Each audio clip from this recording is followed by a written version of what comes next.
15,000 20,000 ரூபாய் இருந்தாலும் கூட சென்னையில் வந்து ஒரு சந்தோஷமான ஒரு வாழ்க்கையை வாழ முடியும். நாங்களாம் வாழ்ந்துட்டு தான் இருக்கோம். வாழ முடியும் தான். 1 லட்ச ரூபா இருந்தால் தான் வாழ முடியும், இல்லை 50,000 ரூபா இருந்தால் தான் வாழ முடியும், இல்லை 10,000 ரூபா தான் நமக்கு வருமானம் வருது அப்படின்னா கூட நம்ம வாழணும்னு நினச்சா கண்டிப்பாக வாழ முடியும். அது வந்து நம்ம கையில் தான் இருக்கும். 20,000 இருந்தால் ஓரளவுக்கு லக்ஸரியாகவே ஓகேவா நல்லாவே இருக்கலாம். 20,000 ரூபா வருதுங்கிறப்ப 20,000 தான் நம்ம செலவு பண்ணணும்னு யோசிப்போம். இப்போ இஎம்ஐ கார்டு எல்லாம் வச்சிருக்கப்ப அது நம்ம கை காசு போட்டு கொடுக்க போகிறது கிடையாது.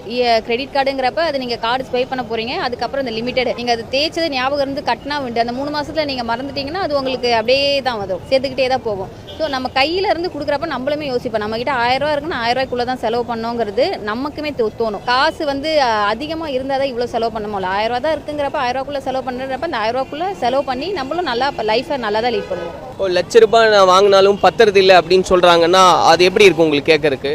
அவ்வளோ செலவு பண்ணுறாங்க. இப்போ தேவையில்லாமல் அவங்க மாதத்துக்கு 10 ட்ரெஸ்ஸு கூட வாங்கலாம், இல்லை அதிகமாக வீட்டில் சாப்பிடாம அதிகமாக ஹோட்டலில் சாப்பிட்லாம், அதிகமாக வெளியே போகிறது அவங்க அதிகமாக இருக்கலாம், ஷாப்பிங் அது இது நிறைய இருக்கும். இப்போ நாங்கள் அது தேவையில்லாமல் இப்போ ட்ரெஸ்ஸுனா தீபாவளிக்கு வாங்கினோமா அவ்வளோதான், பொங்கலுக்கு வாங்கணும் அதோட முடிஞ்சு போச்சு. தேவைன்னா வாங்க வேண்டியதான். அப்போ அவங்க அக்கேஷனாக இதாக ஃப்ரெண்டுக்கு கல்யாணம்னா வாங்குவாங்க, சொந்தக்காரங்களுக்கு கல்யாணம்னா வாங்குவாங்க, அப்புறம் எங்கேயோ வெளியே போனோன்னா வாங்குவாங்க, வீக்லி ஒன்ஸ் அந்த மாதிரி இருக்கப்ப அவங்களுக்கு அந்த செலவு பத்தாது தான். இப்போ நாங்கள் அந்த மாதிரி தேவையில்லாமல் எதுவும் இல்லை. நமக்கு தேவை என்ன, ஏதோ ஒரு வீட்டில் தான் இருக்க போகிறோம், அவ்வளோ எங்கேயும் வெளியே போகிறது கிடையாது. நாங்கள் வீட்டில் இருக்கிறதுக்கு என்ன வேலையோ அந்த வேலையை செஞ்சோமா, வீட்டில் வேலையை முடிச்சோமா, பசங்களுக்கும் நாங்கள் வாங்கிட்டு போகிறதா ஸ்நாக்ஸ். தேவையில்லாமல் எதுவும் வெளியே வாங்கி தரலனாலே செலவு கம்மியாக தான் ஆகும். இப்போ குறைஞ்சபட்சம் 15,000 ரூபாய், அதிகபட்சம் 20,000 ரூபாய் அப்படின்றீங்க. அதிகபட்சம் ஒரு 20,000 ரூபாய் வருதுன்னா எதுக்கெல்லாம் சுமாராக எவ்வளோ செலவு பண்ணுவீங்கக்கா? சாப்பாட்டுக்கு அப்படிங்கிறப்ப ஒரு 10,000 ரூபா செலவாயிடும். வாடகை. ஆமாம், ஏன்னா பசங்களுக்கு எதாவது வாங்கி தரணும், ஸ்நாக்ஸு, உடம்பு சரியில்லை அது இதுனா எப்படி 10,000 வீட்டுக்கு கண்டிப்பாக செலவாகும். மந்த்லி 10,000 கண்டிப்பாக செலவாயிடும் வீடு.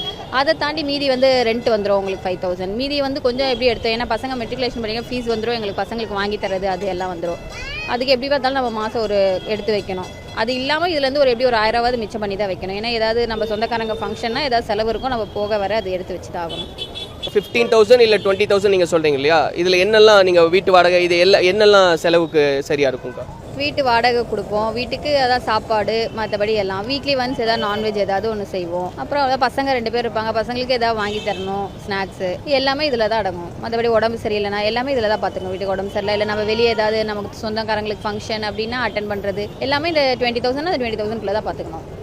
குழந்தைங்க படிக்கிறாங்க? படிக்கிறாங்க 2 பேருமே. பெரியவ 8th படிக்கிறா, சின்ன பொண்ணு 6th படிக்கிறா. எல்லாமே இந்த 20,000 வச்சு 2 பேருமே மெட்ரிகுலேஷன் ஸ்கூல் தான் படிக்கிறாங்க. இதை வச்சு தான் எல்லாமே ரன் பண்ணுறது அப்படிங்கிறது. இந்த வருமானம் அப்படின்றது, இந்த கடையிலேருந்து வரக்கூடிய வருமானம் அப்படின்றத வச்சு குடும்பத்தை இது பண்ண முடியுதுங்களா, நடத்த முடியுதா?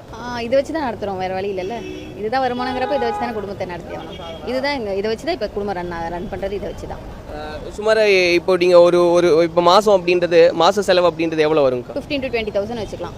அதுக்குள்ளே 15,000 மினிமம். எதுவுமே ரொம்ப ஆடம்பரமாக நம்ம செலவு பண்ண தேவையில்ல. தேவை சாப்பாடு அப்படிங்கிறதும் நம்ம லிமிட்டாக ரொம்ப அது மாதிரி எதுவும் சாப்பிடாம நமக்கு தேவைக்கு சாப்பிட்டு தேவையானதை மட்டும் செலவு பண்ணோம் அப்படின்னா 15 ஓகே தான். 20,000 இருந்தால் ஓரளவுக்கு லக்ஸரியாகவே ஓகேவா நல்லாவே இருக்கலாம்.